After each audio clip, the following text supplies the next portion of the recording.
Hello everybody, I would like to welcome you all for coming here this afternoon to listen to my dad, Henry Martell, my uncle Herman, and Ronnie Hull. They will put on a good show for you, I hope. They will. And the reason that I'm doing this, as Gladys was saying, was for something that I'm doing at the library called a digital story. And the story I'm going to be making is a story of my mom and her struggle and fight through Huntington's disease. So, and it's to make people aware of Huntington's disease, like we are, like people like us that are trying to make people aware of mental illness. And I'm going to say, let's get the show on the road. Mom's journey with Huntington's. My mom was the most important person in my life. She suffers from a very serious illness called Huntington's. 14 years ago, she was diagnosed with the disease. I remember hearing for the first time her diagnosis. The doctor in Halifax told my mom's disease to me. I didn't know anything about the illness at first. I found out later as life went on. When Mom first started noticing symptoms, she was sitting on a chair. Then every time she would stand up, she slightly lost her balance. As time went by, standing and walking was too difficult for her. She fell sometimes and was taken to the doctor for stitches. When eating food, she sometimes started choking. Thank God she came through and didn't choke to death. My mom was very supportive to me. She always talked to me and put me at ease. Her best quality was always being there for me. She always understood me. I went home as often as I could to visit her. Earlier in her illness, I took Mom for drives in Dad's car. Every time I was home, I took Mom for drives all over Cape Breton. Sometimes we went to the mainland.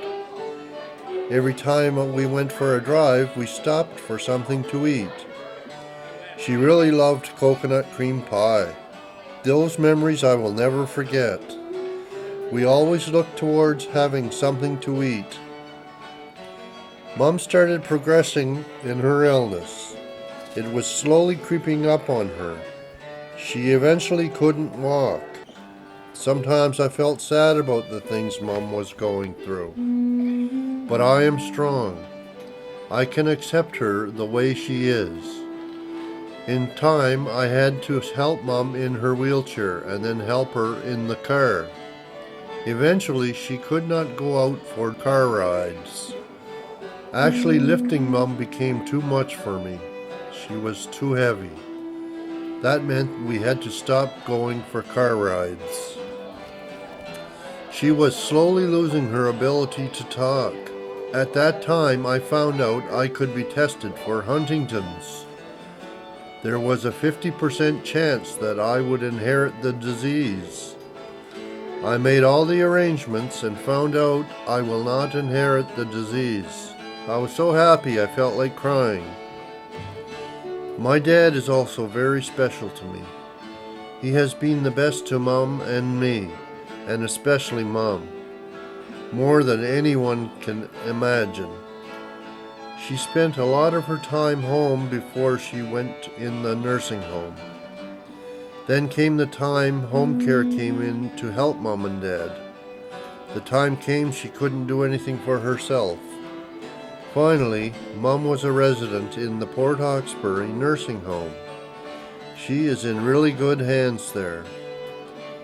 As time went by, she couldn't communicate. My buddy Rudy was able to make Mom smile. Seeing Mom smile made me so happy. Also, I would ask her if she would like to go outside in the garden, and she said yes. I think she liked going in the garden with me and Rudy. Some people make fun of people with Huntington's. It is nothing to laugh about. If that person could see his or herself with the illness, they wouldn't think it was funny. My mom took care of me growing up. It came time for me to take care of my mom. Every time I was home, I did the cooking, washing clothes, clean the kitchen, and do shopping. It felt good helping Mom. Sometimes Mom said my name Michael. This is a very powerful feeling. It made me think she knows it's me.